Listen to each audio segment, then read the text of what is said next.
Xiaoyan berada di dalam kobaran api dan tidak memberikan respon apapun. Xiaoyan telah membuat penilaian kasar atas kekuatan Suruyu. Dia belum mencapai keabadian dewa tingkat keempat, jika tidak, cara untuk menghadapinya mungkin tidak terlalu merepotkan. Yang mengejutkan Xiaoyan adalah dia benar-benar menyadari formasi tersembunyi di sini. Tanpa kekuatan jiwa yang cukup kuat, pada dasarnya sulit ditemukan. Tapi Suruyu tidak mengandalkan kekuatan jiwa, tetapi melalui kekuatan aturannya dan angin untuk mendeteksi formasi tersembunyi. Formasi menakutkan seperti itu sebenarnya diatur di sini. Jika Suruyu tidak menyadarinya, mungkin telah mati di sini. Suruyu melambaikan lengan baju dan jubahnya, dan kerikil yang tak terhitung jumlahnya terangkat untuk membentuk pedang naga, itu melesat menuju lautan api Xiaoyan. Angin kencang menderu-deru, menyebabkan lautan api Xiaoyan tersapu, aturan angin Suruyu menyebarkan api Xiaoyan, dan meskipun kekuatan Heart of Flame Xiaoyan terlalu besar, kekuatan Heart of Flame dapat ditekan. Tetapi pada saat yang sama, Xiaoyan mengangkat tangannya dan bendera penekan jiwa muncul di tangannya. Dari bendera penekan jiwa, tiba-tiba muncul jiwa Taiksu. Jiwa Taiksu meraung dan meledak dengan jeritan yang melengking. Keduanya berada dalam rantai, dan mereka hanya kuat dan menakutkan bagi Taiksu. Dia sebenarnya membunuh begitu banyak praktisi tidak berguna di Taiksuku. Ketika Suruyu melihat begitu banyak jiwa dari rasnya sendiri, dia tidak hanya tidak marah, dia juga memiliki senyuman sinis di wajahnya. Xiaoyan tidak mempercayainya. Di permukaan, dia mungkin tidak peduli, tapi dalam hatinya pasti sangat marah. Dengan sedikit bimbingan, kemarahan ini pasti akan meledak. Di antara jiwa-jiwa ini, Xiaoyan melemparkan keluar jiwa yang mulia yang telah dia bunuh sebelumnya, dan meraih tubuh jiwanya. Yang terakhir tiba-tiba menjadi gelisah, dan Xiaoyan melemparkannya jiwa yang mulia ke arah Suruyu.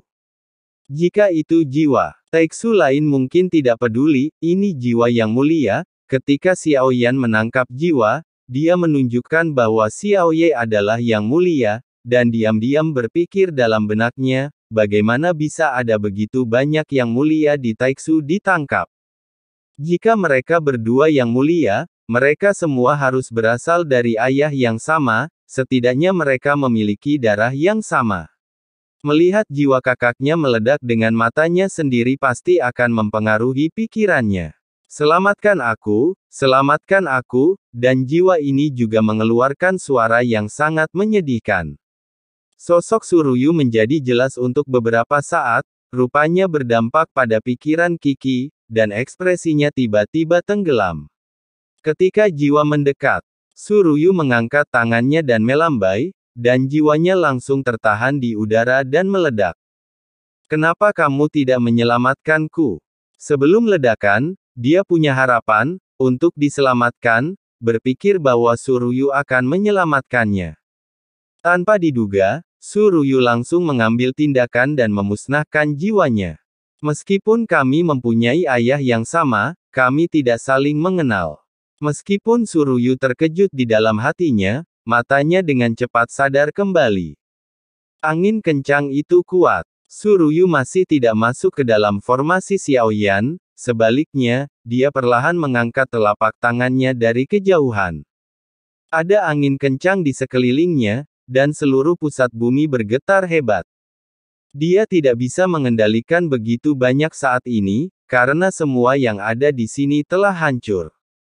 Kini membunuhnya adalah kuncinya. Yang saya lihat hanyalah ruang. Telapak tangan besar yang terbentuk akibat badai menekan lautan api anti-inflamasi. Sebelum serangan itu mendekat, tekanan kuat memaksa Xiaoyan untuk berlutut. Namun, pada saat ini, terdengar suara gemuruh yang mengejutkan, dan beberapa pusaran air yang terbentuk dari air bertabrakan dengan telapak angin seperti batu giok dan menghantam bumi. Tiba-tiba, keduanya bubar. Nak, apakah kamu ingin pergi bersamaku? Apakah kamu ingin menyelesaikan sebab dan akibat untuk selamanya? Tianwu lah yang mengambil tindakan, dan ketiganya muncul satu demi satu. Xiao Yan sedikit mengernyit, dia tidak menyangka Suruyu akan memperhatikan formasi ini, meskipun dia tidak bisa memaksanya memasuki formasi. Ketika formasi tersebut diledakkan, meskipun tidak dapat membunuh mereka, ia akan meledak dengan kekuatan yang luar biasa dan bahkan menghancurkan bintang. Tentu saja, seiring dengan hancurnya bintang ini, semua bangunan Taiksu di bintang ini juga ikut hancur. Senior, saya ingin mencoba apakah saya bisa membunuhnya. Xiao Yan tidak ingin menggunakan kekuatan formasi sebagai kartu truf secepat itu. Yang dia inginkan sekarang adalah menyingkirkan Yang Mulia Taiksu. Mampu membunuh seseorang keabadian dewa tingkat ketiga.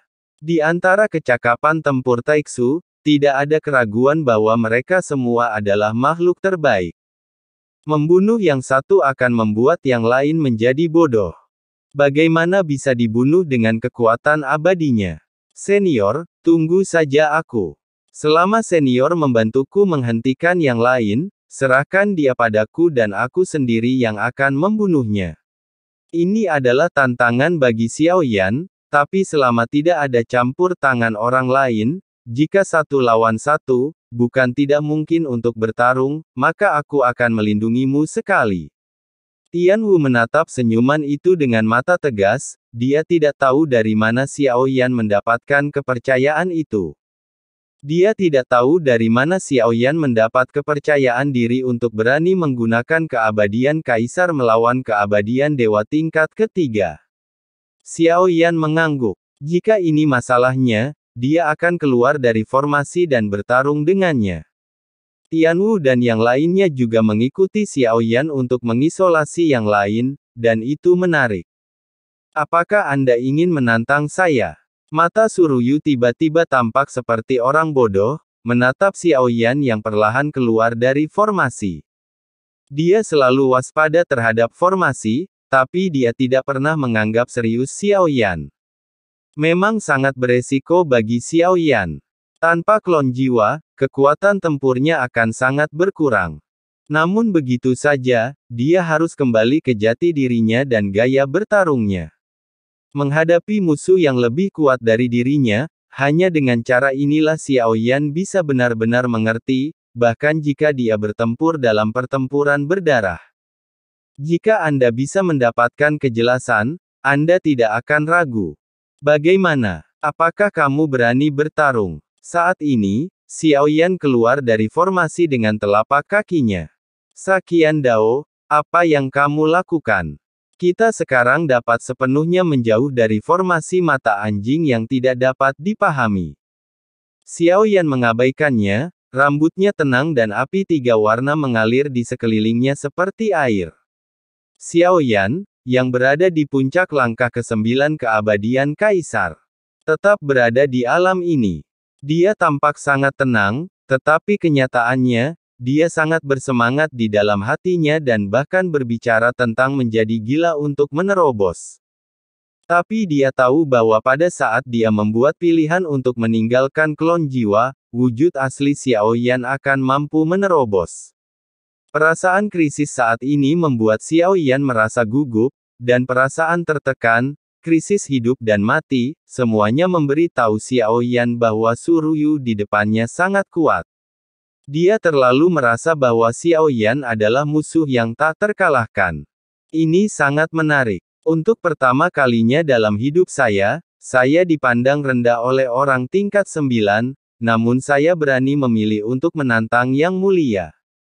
Tahukah Anda bahwa Yang Mulia adalah keabadian Tuhan tingkat ketiga, dan mendekati keabadian tingkat keempat, dia bisa dengan mudah menghancurkanmu sampai mati. Saat dia berbicara, Suruyu perlahan mengangkat jarinya, dan perasaan krisis yang sangat kuat tiba-tiba menyelimuti Xiao Yan. Dalam keabadian Kaisar, permainan ini tidak terkalahkan. Meskipun belum menembus keabadian para dewa, bukan tidak mungkin untuk bertarung. Angin musim gugur meledak, guntur bencana Xiao Yan melintas, dia menyerang dan menghindar, dan pertempuran antara keduanya dimulai.